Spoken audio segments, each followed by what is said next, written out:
Kapunungan sa simbahan na Balaka nga dunay bugti ang gihimo sa mga barangay official sa ilang paningkamot nga makadanay ubutante sugod pa lang sa pagpangrehistro. Mihulagway ang usa ka opisyal sa Dilab Foundation nga sinugdanan lamang kini sa graft and corruption.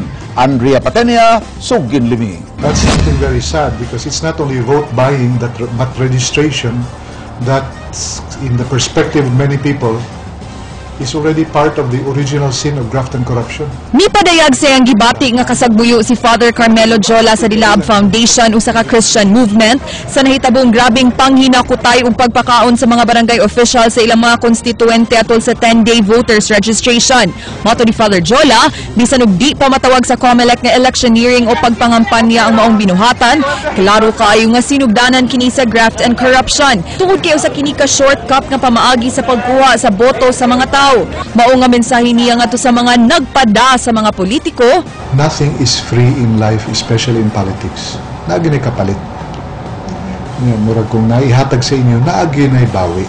Hinuon mi bahad ang COMELEC ngadto sa mga namakak sa ilang voters information ilabi na kadtong mga transferees nga nagpakaaron ingnon nga unom ka buwan na nga nagpuyo sa ilang gibalhinang barangay nga mahimo silang multahan ug mabilanggo. They can file a election offer at the same time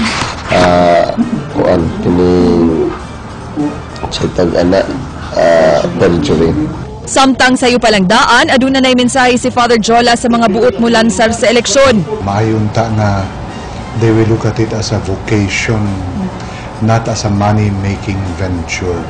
Nabalaka sab siya sa umaabot nga SK elections tungod sa daghang taho nga iyang nadunggan nga nahimo na kining training ground sa mga kabatanunan sa pamulitika, inay sinsirong panerbisyo.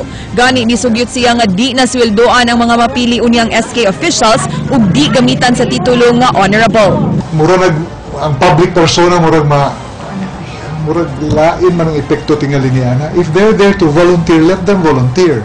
Let their voice be officially heard without the salary, without the titles. Dugang niya kung ang kapulisan ug ang COMELEC mo siguro nga hapsay ang umaabot nga eleksyon, sila sa Dilab Foundation mutabang sa pagsiguro nga mapreserbar ang moralidad niini, pinaagi sa ilang I Vote Good campaign nga ilang i-launch pagbalik karong Agosto. Andrea Patenia, News 5. Opisyal sa Association sa mga Travel Agencies mipasangil nga gipaboran sa regional nga buhatan sa Department of Tourism o LTFRB ang usa ka bus operator sa pag-operate sa mga tourist buses. Ang pasangil ipanghimakak sa Regional Director sa DOT, King Perez, Sugin Limi. There's an issue that the LTFRB came that only brand new vehicles or trucks be given a franchise. Si Philippine Consul to Latvia ug National Association of Independent Travel Tours and Agencies CONNITAS Chairman Emeritus Bobby Joseph pipasangil nga dunay pagkonsabo ang Department of Tourism ug LTFRB sa paghatag og pabor sa usa ka bus operator sa paghatag og prangkisa sa operation sa tourist bus. Mipasangil usab si Joseph nga wala mopatawag og konsultasyon ang Regional Director sa Department of Tourism Rowena Montesilio sa mga mata nga makaapekto sa mga tourist transportation operator. Matud niya wala sila konsulta sa bag-ong gipakanaog nga memorandum sa ahensya nga nagmando sa paghatag og endorsement for franchise ngadto lamang sa mga brand new nga sakyanan. There is already now a rumor coming that LTFRB and the Department of Tourism in Cebu are collaborating to help a big bus company come in with brand new trucks.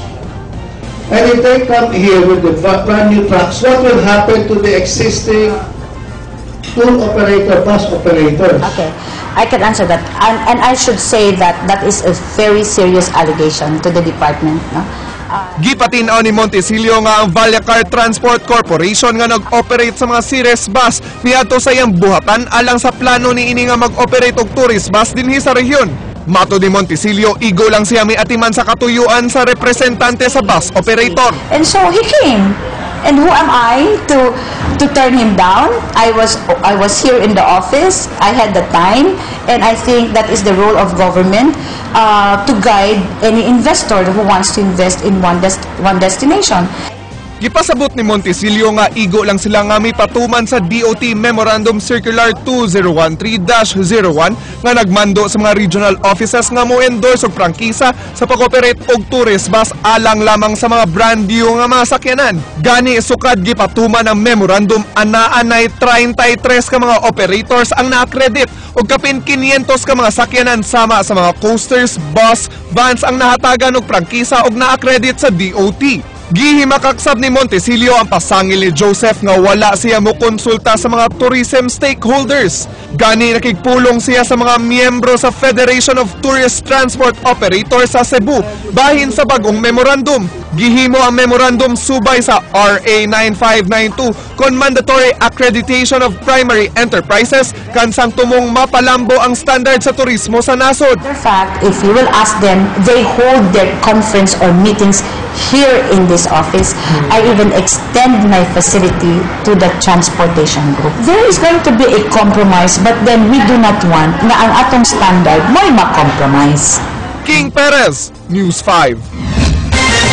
Formal nga ginstalar isip Honorary Council Chairman sa Boy Scouts sa the Philippines Cebu Council si Gobernador Hilario Junjun Davide III ganin ang udto diha sa Cebu Cultural Center. Si Judge Bendado Paredes sa RTC Branch 13 mo'y nagpapanumpa ni Davide alang sa mga okasyon nga gitambungan sa mga opisyal sa Boy Scouts sa the Philippines Cebu Council. Malipayon si Davide nga nagpamilyo siya balik sa Boy Scouts. Misad si Davide nga tabangan ng BSP Cebu Council ug nang hinaot sab siya nga mga sakop sa Boy Scouts makatabang usab sa lalawigan ilabi na sa disaster preparedness. As by way of support to the movement, the Boy Scout movement, especially the Cebu Council, the provincial government will be giving 500,000. Maybe sa mga disasters na to, no? Kini mga willing, kini mga bataag mga Boy Scouts, because ang motto ko nila is to do a good turn daily. So, Gipahigayon ng usa ka adlaw nga libreng pangalagad sa katawhan gipaluyuhan sa kagamhanan sa lalawigan sa Sugbo. Paganina kabahin sa ikaduhang adlaw sa usa ka semanang kasaulugan sa ika-444 nga founding anniversary sa probinsya. Ang gipangtanyag mao ang free legal clinic gikan sa IBP Cebu City Chapter ug sa Young Lawyers Association. Libreng masahe, libreng tupi, lakip sa libreng pag-ayo sa mga cellphone pinaagi sa tabang sa mga testless scholars ug uban pa. Ang usa ka adlaw nga health and wellness na pahimuslan sa pipila ka tawo nga nalakip na sa mga empleyado sa Kapitolyo.